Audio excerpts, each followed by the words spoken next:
দিনাজপুর ৫ আসন ফুলবাড়ি ও পার্বতীপুরে এখানে প্রার্থী পরিবর্তনের জন্য আমরা দেখছি যে প্রতিবাদ সমাবেশ অনুষ্ঠিত হচ্ছে এবং এজেডএম রেজিওনাল হকের মনোনয়ন বঞ্চিত তার কর্মী সমর্থক এখানে দেখছি যে বিপুল পরিমাণে এখানে উপস্থিত হয়েছেন এবং তারা প্রতিবাদ করছেন যাকে মনোনয়ন দেওয়া হয়েছে ব্যারিস্টার কামরুজ্জামান তাকে পরিবর্তন করার জন্য বারবার তারা আহ্বান জানিয়েছেন। আমরা দীর্ঘ ১৭ বছর ধরে আমাদের সুখে দুঃখে দীর্ঘদিনের রাজপথে লড়াই সংগ্রামে আমরা যাকে পেয়েছি আমরা তাকেই মনোনয়ন দেওয়ার জন্য দলীয় হাইকমান্ডকে বিশেষভাবে অনুরোধ করবো।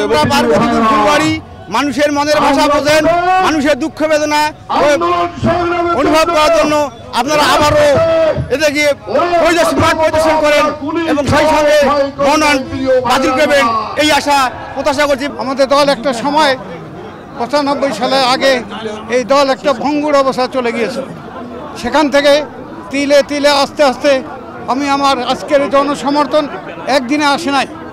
আমার প্রিয় ভাই বোনরা যারা দলকে নেতৃত্ব দিচ্ছে তৃণমূল পর্যায়ে তাদের সহযোগিতায় আমরা আজকে এই জায়গায় এসেছি।